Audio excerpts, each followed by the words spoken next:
Welcome to the Academic Writing Amplified podcast.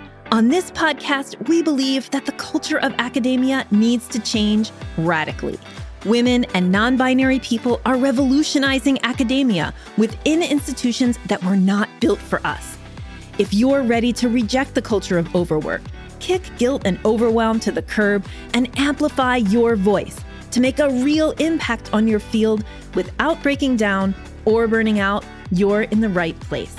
With our team of experienced writing coaches as co-hosts, we'll share insights and talk to inspiring guests to bring you the practical strategies, systems, and mindset shifts you need to find time to write, publish work you love, and design your career on your terms. And it all starts with writing.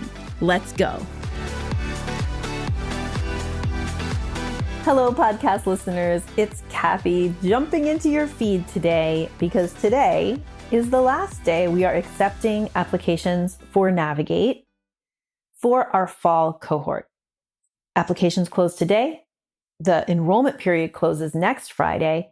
And then the Friday after that, which is August 30th, is our first meeting. I can't wait. I can't wait to meet you.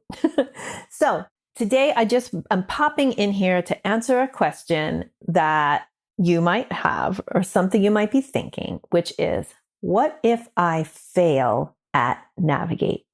So maybe that thought is keeping you from applying. Or if you've already applied and you're partially through the enrollment process, maybe it's keeping you from actually enrolling. So I wanted to address it real quick for you today. What if I fail at Navigate? So people who come into Navigate, as I've talked about here before, have a lot of almost done papers, maybe a backlog of papers. And each one of those papers that is not out might feel like a failure to you. Maybe you have papers that you owe your co-author, a section of the paper, and the agreed upon date has passed and you feel horrible about it. Maybe you've gotten a revise and resubmit and it's sitting there because you just don't want to deal with the reviewer comments, or a rejection and you just don't want to deal with revising it and submitting it into another journal. All of these things might feel like you failed, but I'm here to tell you that you have not failed. Instead, what you are doing is part of the normal process of learning how to write and publish. And that is a process that you can get better at. Estimating your time. Oh my goodness, this is such a hard thing and leads to so many thoughts about failure, right? Like you wanted to do something, you thought you were going to have time to do it, or you said, I'll be able to do that by this date, and you miss the date and you feel like you didn't hit the goal, and so you failed. In Navigate, we help you, first of all, rethink that notion completely. The notion of there is a certain time and you failed to hit it and whatever. But truly, what we help you to do is get better at setting goals, get better at estimating how long it takes you to do things, and advocate for an academic world where people tell the truth about when you're going to actually be able to do things. And I think the reason that people lie and be like, oh no, I'll be able to get that to you by this date is not necessarily, some of it actually, I think, is that kind of lying in academia is acceptable. But another part of it is that sometimes most of the time probably, is really unintentional. Like you really think, and you have the best of intentions that you're going to hit that deadline that you set for yourself, or that deadline that you set with your co-author. And when you don't hit it, you feel like, oh, I suck, right?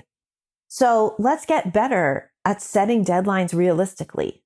Let's get better at really understanding how long things take, not how long you want it to take, which is how we normally set deadlines, but how long it actually takes based on real data, like the availability of hours on your calendar to work on it and your speed. Those are things that you can learn, like certainly the available hours on your calendar is something that you can see as objective data, right? And then speed is something too that you can measure. So if you're like, what if I fail at navigate, and that your thoughts about failure come from you missing deadlines, from you feeling like you're too slow, that you're saying you'll do things by a certain time, but that's what you want, not what actually could be. I'm here to tell you that Navigate will help you with all of that. I also want to set your expectations correctly for the program. It's a 12-week program where we teach you a career's worth of techniques and skills and mindset shifts. We do not expect you, I actually don't expect you to watch every minute of the 12 weeks of content. That is why we give you a year's worth of access to the program materials and videos and things, because this is not, and we set this up on the way into the program and at the end of the 12 weeks and during the program. This is not a transformation that happens in 12 weeks. You will not fix all of the problems that Navigate teaches you how to fix. You will not fix them all in 12 weeks. We actually think it takes a year, maybe 18 months of intentional action and intentional attention to your professional development. So I want to set the expectation that during the program, we talk a lot about your low-hanging fruit project. I haven't emphasized it as much in this round of applications, but in the last one, in the previous podcasts, I've talked about it a lot. You choose a project that is 80% done, and there's curriculum to help you submit that by the end of the 12 weeks. In 12 weeks, you should be able to use the things you're learning and Navigate to submit. And people often ask me, does that mean everybody does it? No, it does not. But what does happen is that about half of the people, this is our preliminary numbers right now, about half of the people submit that article, which is way better than nobody. And then the other half of the people say, I actually realized that there's a lot more work to do here than I thought. So I'm not ready to submit, but I'm a lot farther. Or 4 weeks into the program, that project that I selected, I was like, no, this is not it. I'm doing this other thing. And they submit that. So again, more data coming about that. But just because you don't submit the low-hanging fruit article, or just because you have to miss some of the calls, or just because you haven't watched every minute and done every exercise each week, doesn't mean you failed at the program. The only way to fail is to not try at all and not sign up. So if you are I think this is for me, but I'm afraid I'm going to fail, I really encourage you to come on into the Navigate program, enroll now, apply today as the last day we're taking applications for fall, and see what you can do. We are there to support you. This whole mindset around failure, we can work on this in the program, and it will make your experience of academia so much better.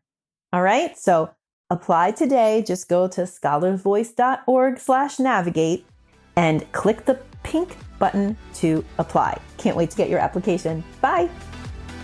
Thank you so much for spending your valuable time supporting yourself and your writing by listening to this episode. If you like what you heard today, the best way to say thank you is to hop on over to Apple iTunes and write an honest review. The more reviews, the more amazing academic women and non-binary people will find this podcast. So go write one now.